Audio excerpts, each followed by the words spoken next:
afraid of the dark, especially when I'm in a park and there's no one else around. Ooh, I get the shivers. I don't wanna see a ghost.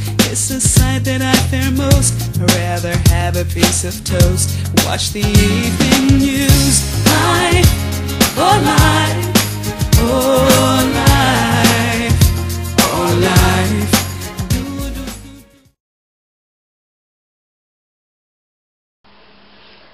Hello and welcome to blog number 5, the Interac Seminar / interview.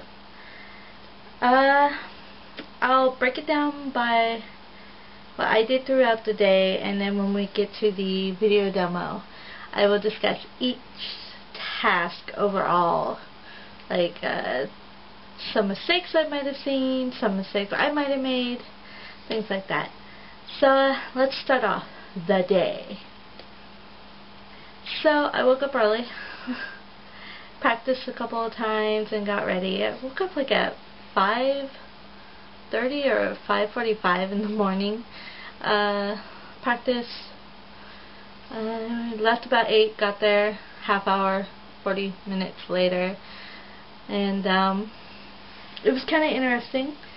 So my experience with the SF6 is what I call them. I met, I think his name was Danny first, because he was kind of following me. When I walked in, I saw a sign that said Interact America Boardroom 216, so I went for the elevator and he was right behind me, but we both figured out that we were both there for Interact. And since it looked like a hotel room, we didn't knock. We decided to go back to the lobby where we were supposed to meet. And then we saw someone walk in with a whiteboard, and we're like, oh, okay, they got to be here for Interact too. So all in all, one person came and quickly went off to the restroom. Another guy came, and then Rochelle, the recruiter, showed up, and she joked and said, oh, unless there's 6 of us, I can't do an interview. We're like, what? But it turned out there were 6, and that's all there were. When I first asked her how many people would be there, she said 8 to 10. So yeah, that number dwindled down. I also noticed I was the only female, which was okay. And 3 of us, as far as I know, were jet rejects, so we kind of high-fived on that. One person actually mentioned they saw my video, and it's slightly a blur at this moment, so forgive me, SF6, for not mentioning you specifically by name, even though I know there were Danny, Daniel, Chris, Brandon, I believe John also, but yeah, it was a nice group. It hadn't stuck out to me that Interact, and this may be true for any of the ALTs, I don't know their demographics, but that they are predominantly male. I believe Interact said 29% of all their ALTs are female. It's not too bad. But that was definitely represented in the room. The recruiter and I were the only females. But someone else was the only female at their recruitment, and their recruiter was a male, so okay, I maybe had it a little easier. But it's not a big deal. So yeah, we had the presentation, and in the middle of the presentation we got our grammar test. And the grammar test has 4 parts. Part 1 was, here's a sentence, and underlined throughout the sentence are certain words or phrases, and which one of those is not correct, grammatically correct. And I found it for the most part easy, but I had to go through it slow because I had to keep saying the sentence to myself just kind of thinking, okay, is this right? It sounds right. Oh wait, no, it does sound off, and now that I think of it, and blah blah blah. The second section, I believe, was active and passive. So yeah, I know passive in Japanese. English is, I'm just like, okay, what did you mean by passive and active voice? It's just been a while since I studied it, but I don't think I did horribly. But yeah, you have to decide, there's a sentence, is it active or passive? And then there is a spelling section with like 10 or 20 words, and some of them are spelled right and some of them are spelled wrong, and if they're right you just ignore them. If they're spelled wrong, then you write the correct spelling. And then there was a whole paragraph that's basically one long run-on sentence with no capitalizations, no punctuations, and you need to decide where does the sentence end, put a capitalization at the start. It wasn't too bad. And hopefully Rochelle wasn't being nice when she said that all of us scored either average or above. I don't really spell that good. I mean, spell check is my friend. Spell checking through Google is my friend, but yeah, hopefully I didn't do too bad. And then we had a break, came back, more of the presentation. Rochelle did make it clear that those of us who were applying now are open to leaving in June, and we would get a bonus if we left in June. I believe the date they want everyone to show up in June is June 19th. And let her know if you'd be willing to leave early. Financially I can't. And also, I'm not worried about being placed in a, harder hit area or an area that may be closer that ALTs might have left because it was too close for comfort. But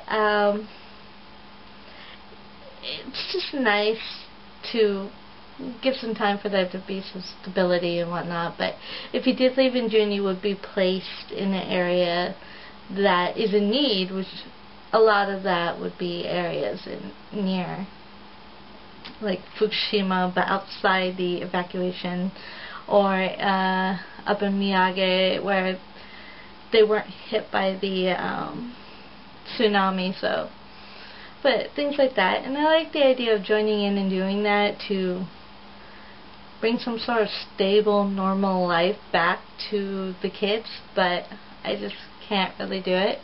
But we'll see. So yeah, and then at the end of the presentation, she wrote down what order we were going to go in our video demo, which was also going to be our personal interview order. And I believe it was kind of strange, or maybe they're just changing gears. Our video demos were in front of the other interviewees, so the rest of the SF6 were there watching me, and also acting as students, which is nice because I had them like do Simon Says, yeah. But I don't know. I thought it was beneficial in some cases.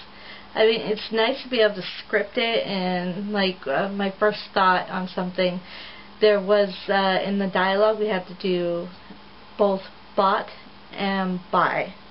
And I was going to have a student mess up and say, oh, it's buy. And I said, no, it's not buy. What else is on the board that's close to buy? That's so close. Oh, bought. Oh, there you go. See? But considering that they were my students, you can't script that. But, yeah, so I went second. So, let's talk about the video demo, the most scary thing of them all. So, I went second, and the person before me being the first one, I give him a lot of kudos and points for going first. I was going to raise my hand, and he raised it right before, but we were like all silent. Who wants to go first? Okay, I'll do it, kind of thing. He was running through it and just so focused that he skipped from task 1 to task 3, but ended up realizing that he skipped task 2 and picked it up before he did task 4, which I think is just fine. They may even edit his video and put it in the right place, but yeah. So, I'm going to talk about task 1. Task 1 is your self-introduction. In terms of all the self-introductions that were done, mine had the most Japanese, but I personally don't see that much as a good thing, thinking on it, because you don't want to show off the Japanese so much, but I wanted to say what my experience was, 5 years being an assistant and things like that. In Japanese, because they said when you use English, use simple English, and even in the video they're like, I like to cook, you know, and you make hand signals with it. But yeah, I had some simple English in there. I thought I did good. A lot of the other guys, they had Japanese. I believe one of them, yes, I remember who, but I'm not going to go into specifics, did not use any Japanese, and the others were, for the most part, very basic with self-introductions. And yeah, I mean, task 1 is kind of straightforward, so let's talk about task 2. Task 2, you just look at the script. That is my only advice for task 2. It's to read the script out loud and read it out loud a few times. Record yourself reading it, just so you get the flow of the words. Because I know there was this one line that says Interac becomes a private organization, or the leading private organization, and I kept wanting to say private provider for some reason. So so if you don't look at it and you look at it the day of, it's better to look at it. But it's pretty straightforward. You just read and do the human tape recorder thing and just say what the words are. And don't try to over-enunciate, and try to be perfectly clear as if you are talking to people. Now, just read it normally, but make sure you work out a couple of your own personal quirks, I guess. Like, sometimes if I talk too fast, I kind of mumble a little, and I'm sure you've noticed. But, yeah. So, it's simple. Just read it. Going on to task 3.